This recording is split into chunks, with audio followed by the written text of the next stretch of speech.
우리가 하나님을 믿는다 이야기할 때 전제되어지는 가장 중요한 개념은 하나님을 왕으로 인정하고 또 하나님의 공의로우시다는 사실을 인정하는 것입니다. 그러나 종종 우리가 하나님을 왕으로 인정하고 또 하나님의 공의가 있음을 믿고 살아가지만 현실 앞에서는 하나님의 공의에 대해서 종종 질문한다는 것이지요. 무엇을 질문하느냐? 왜 심판하지 아니하십니까? 또 반대로 왜 심판하시는지 이해가 되지 않는 그런 경우들을 우리가 만나기도 합니다.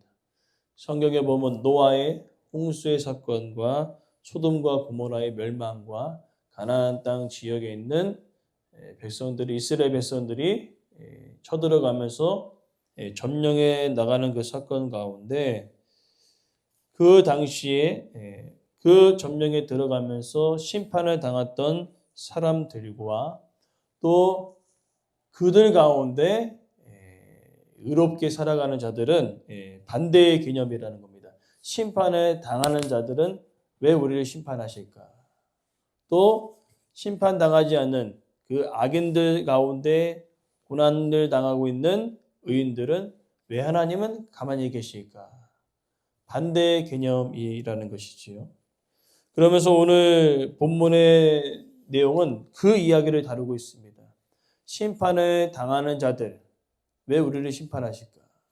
또 의인들은 왜 하나님은 가만히 계시는가? 그 이야기를 오늘 본문에서 이야기해 주고 있는데 가장 중요한 개념은 하나님의 주권 안에 이 모든 것이 이루어지고 있음을 우리는 기억해야 된다는 것입니다.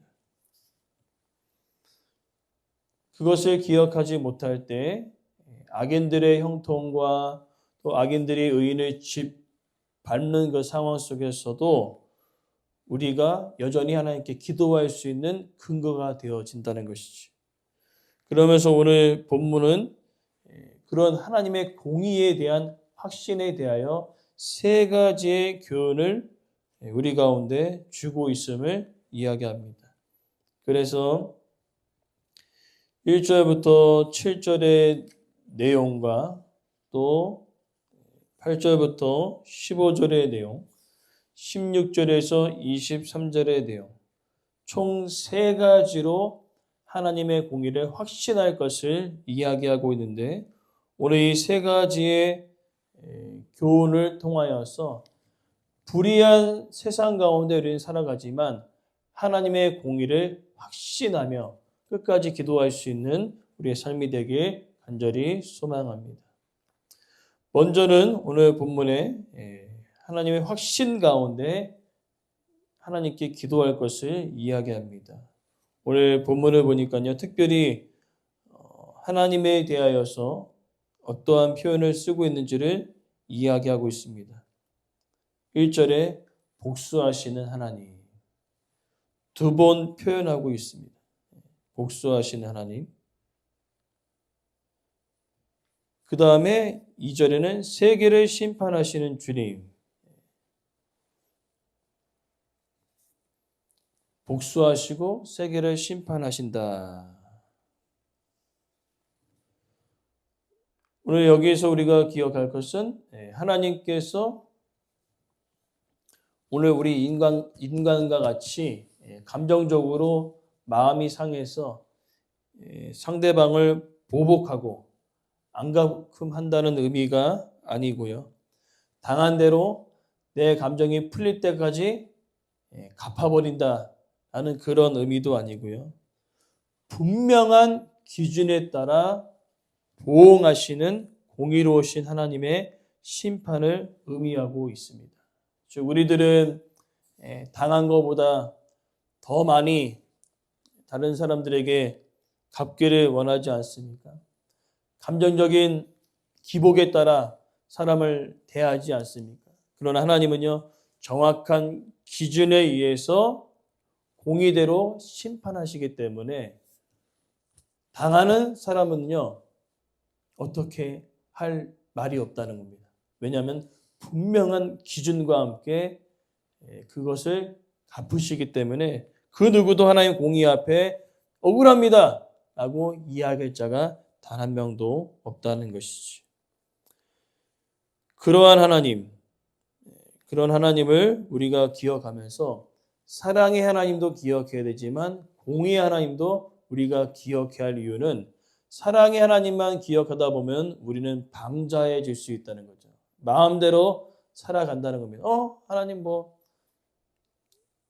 아무렇게나 살아가도 하나님 사랑의 하나님이니까 괜찮겠지. 그러면서 방자하게 행동할 수 있지만 반대로 하나님은 공의의 하나님도 되시기에 우리는 방자히 행동하는 것이 아니라 사랑의 하나님도 알고 있고 공의의 하나님도 알기에 죄에 대해서는 우리가 철저히 대항할 수 있는 그런 지혜를 우리가 가지고 살아가야 된다는 것입니다. 그러면서 우리가 기억할 것은 그렇게 복수하시고 세계를 심판하신 하나님이 어떻게 우리의 삶 가운데 역사하시는지 1절과 2절에 이야기하는데 하나님의 빛을 비추어 달라고 기도하고 있습니다. 그리고 2절에는 주여 일어나 주십시오라고 고백합니다. 근데 오늘 두 가지의 표현은요, 우리가 시편에서 빛을 비추어 주십시오 했을 때 하나님의 얼굴빛을 비춤을 통하여서 은혜를 상징하지만 오늘 본문에는 그런 의미가 아니라는 것입니다. 또 일어나 달라는 그 의미도 빨리 하나님께서 그 상황 가운데 움직여 주셔서 그 문제를 해결해 달라는 의미도 아닙니다. 그럼 무엇일까요? 바로 세계를 심판하시고 또 복수하신 하나님이 영광 가운데 나타나 주시기를 간구하고 있는 것입니다. 뭔가를 행동하는 그 의미가 아니라 이제는 악인들에게 하나님이 어떠한 분이심을 나타내 보여달라 기도하고 있는 것을 볼 수 있습니다. 드러나셔서 하나님의 공의가 어떠한지를 악인들에게 보여주실 것을 간절히 간구하고 있습니다. 그래서 그들에게 어떠한 일들을 행하기를 원하시느냐? 2절 하반절에 교만한 자들에게 마땅한 벌을 주십시오. 이제 나타나셔가지고 그래 선악간에 그것들을 판단하실 것을 기록하고 있는 것입니다. 그러니까 예를 들어서 이제 자녀들끼리 막 이제 치고받고 싸우다가 이제 억울하게 힘에 밀려서 매맞았어요. 매맞았을 때 뭐라고 얘기합니까? 엄마가 빨리 드러나기를, 엄마가 빨리 나타나서 공의대로 형의 잘못과 때로는 동생의 잘못을 판단해 주시기를 이야기하는 것처럼 이런 의미죠.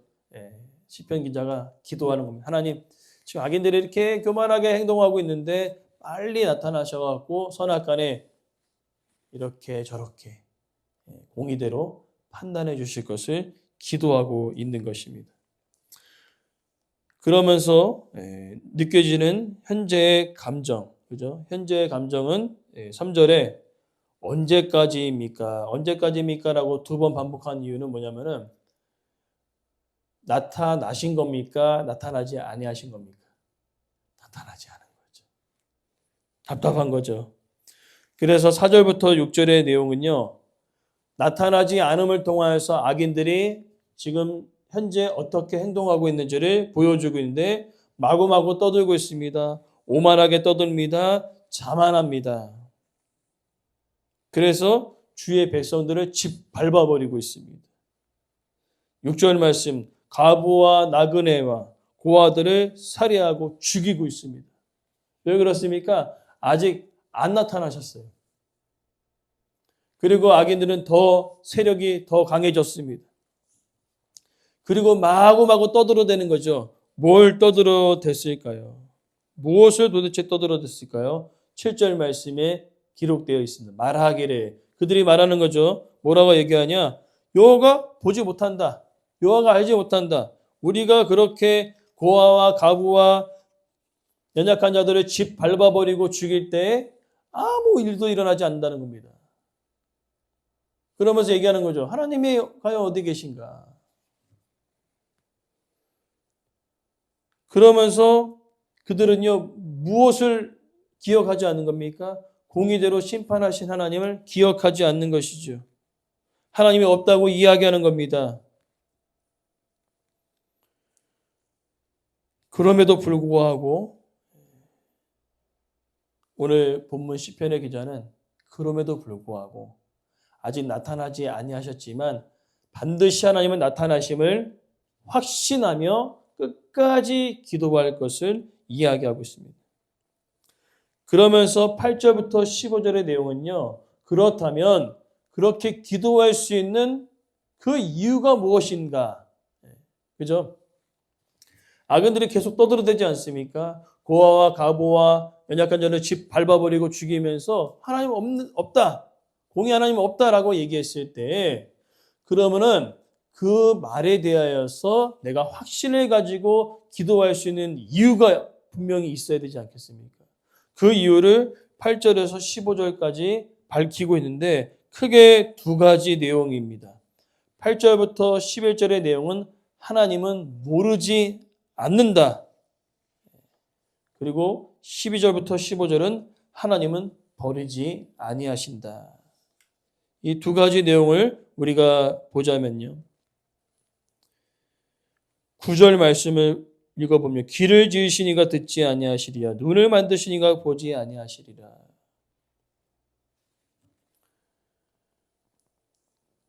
공의 하나님을 확신하면서 그가 기도할 수 있는 이유는요. 눈을 만드신 하나님이 보고 계시다. 귀를 만드신 분이 지금 그 악인들의 횡포 가운데 하나님의 공의를 확신하며 간절히 간구하는 의인의 간구를 듣고 계시다는 거죠. 의인의 고난, 압제당하는 것들을 보고 계시고 반대로 악인들의 행포도 보고 계시다는 것이죠. 그렇기 때문에 우리는 확신에 차 기도할 수 있는 것입니다. 지금 현재 악인들이 막 떠들어대는 그 모든 말도 하나님께서 들으실 것이고요. 지금 현재 악인들이 고아와 가부와 연약한 자들 집 밟으며 죽이는 그 모든 행동도 하나님께서 보고 계실 뿐만 아니라 그 행동 가운데 압제 가운데 고난당하고 있는 의인도 보고 계시고 의인의 간구도 듣고 계시다는 겁니다. 그러니까 두 가지를 다 보고 계시고 듣고 계시다는 거죠. 악인들의 행포, 의인들의 그 고난, 그 다음에 악인들의 하나님 없다고 얘기하는 그 고백과 고난 가운데 의인의 간구도 하나님 듣고 계시다는 것이죠. 그것 때문에 그는 확신의 차가 하나님께 기도하고 있는 것입니다. 그러나 더 우리에게 위로가 되어주신 것은 두 번째 내용이죠. 12절부터 15절에 하나님은 우리의 삶 가운데 버리지 아니하신다는 것이죠. 오늘 12절의 내용을 보니까요. 징벌이라는 단어가 있습니다. 징벌. 이 징벌이라는 단어는요. 죄에 대한 형벌을 의미하는 것이 아니라 훈계, 훈련을 가리키고 있습니다. 즉 세상의 불의 가운데 하나님께서는요. 우리가 공의에 대한 하나님을 확신하며 기도하면서 여전히 그 세상의 불의 속에 그 세상의 엄청난 파도 속에 역행하여 믿음을 지키며 나아가는 우리의 삶 가운데 그것을 통하여 훈련을 시키시는 것입니다. 믿음이 연약한 자가 아니라 그 모든 것을 뚫고 나갈 수 있는 믿음이 강한 자로 하나님께서 우리를 훈련시키시는 거죠. 그러면서 그 훈련의 과정 가운데 하나님은 단 한 번도 우리를 버리지 아니하셨다는 것입니다. 그것이 우리에게 큰 위로와 힘이 되어진다는 것이죠. 그 내용을 14절 말씀에 강조하고 있습니다. 뭐라고 기록되어 있습니까? 자기 백성을 버리지 아니하시고 자기의 쇠매를 외면하지 아니하시리로다. 이게 참 위로가 되는 겁니다. 그 악인의 행포 속에 의인들이 당하는 그 수많은 고난 가운데 하나님은 버리지 아니하셨고 외면하지 아니하셨다는 것입니다. 그래서 이제 16절부터 23절의 내용은요. 그 확신을 통하여 그 안에 기쁨이 넘치는 것을 볼 수 있습니다. 그 공의를 확신하면서 하나님께서 듣고 계시는구나. 하나님께서 내 삶을 버리지 아니하시고 외면하지 아니하시는구나. 그것을 생각할 때 느끼는 감정은 기쁨이라는 겁니다. 16절부터 쭉 이야기를 하고 계시는데 오늘 17절에 하나님께서 도움이 되지 아니하셨다면 내 영혼은 벌써 침묵 속에 잠겨버렸다. 하나님께서 내 삶 가운데 도와주지 아니하셨다면 내 인생은 완전히 끝나버린 것과 같다라고 기록되어 있습니다. 그리고 19절에 이어서 그 세상의 불의 속에 근심이 많아요. 근심이. 그러나 주님께서 그 근심 대신 평안함으로 우리를 채워주심을 통하여 우리의 영혼이 즐겁게 되었다는 것입니다. 이것이 큰 위로와 힘이 되어지는 것이죠. 세상의 불의 속에 우리가 근심을 안 할 수가 없습니다. 늘 근심합니다. 그러나 우리가 근심 속에 평안할 수 있는 그 이유는요. 하나님이 우리의 삶 가운데 도움이 되어 주셨다는 것이죠. 그래서 기뻐할 수 있는 것입니다. 그리고 쭉 이어지는 내용들을 이제 이야기하는 것은 의인들을 21절에 의인의 영혼을 치료하며 무지한 자를 정죄하여 피를 흘리려 하나. 그럼에도 불구하고 악인들의 행포는요 멈춰지지 않았다는 거죠. 끊임없이 그들은요 멈추지 않고 있습니다. 그러니까 우리가 기쁨 가운데 하나님 도와주시는구나, 버리지 아니하셨구나 하는 그 상황 속에서도 악인들은 어때요?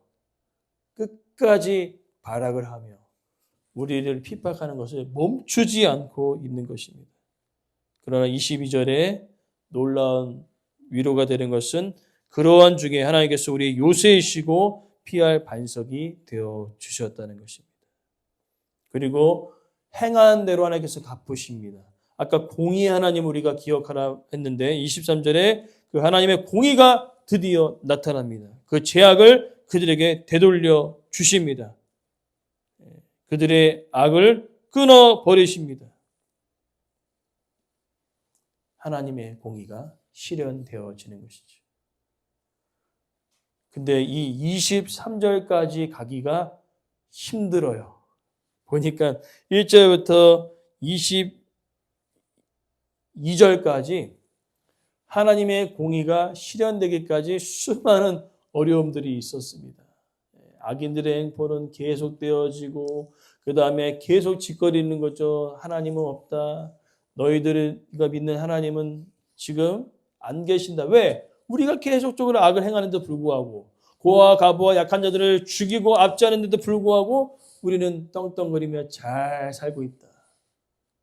그러한 가운데 사람들이 기도를 포기하지 않습니까? 아이고 안 계시나 보다. 그러나 그러한 중에 우리가 확신할 것은 하나님은 보고 계시고요. 듣고 계십니다. 그리고 우리를 버리지 않고 외면하지 아니하십니다. 그러나 중요한 것은요. 그러한 상황 속에서도 악인들의 행포는 아까 21절과 같이 계속적으로 있었다는 거죠. 그러나 우리가 위로가 되어지는 것은 그 순간에 하나님이 요새가 되어주시고 피할 바위가 되어주실 뿐만 아니라 마지막 행한 대로 하나님의 공의가 악인들에게 실현되어질 날이 반드시 오게 되어진다는 것입니다. 소돔과 고모라의 사건을 통하여 알 수 있고요. 노아의 홍수의 사건을 통하여 알 수 있고 가나안 땅 정벌을 통하여 하나님 그대로 행한 대로 갚으시는 분이심을 우리는 알 수 있었습니다. 그렇게 오늘 본문의 메시지는 확실합니다. 계속되어지는 아기들의 횡포 속에 하나님께서는요, 그 상황 속에 아기들의 횡포와 계속되어지는 그 압제를 보고 계실 뿐만 아니라 그 상황 속에서도 여전히 하나님의 공의를 확신하며 간절히 간구하는 우리의 기도도 듣고 계시고 우리의 상황도 보고 계심을 믿습니다. 뿐만 아니라 그 상황 가운데 우리를 버리지 아니하시고 외면하지 아니하시고 요새화 되시고 피할 바위가 되어 주셔서 우리를 도우시는 그 하나님 앞에 우리가 간절히 나아가 그 하나님의 공의를 확신하며 우리의 기도가 멈춰있지 않기를 간절히 소망합니다.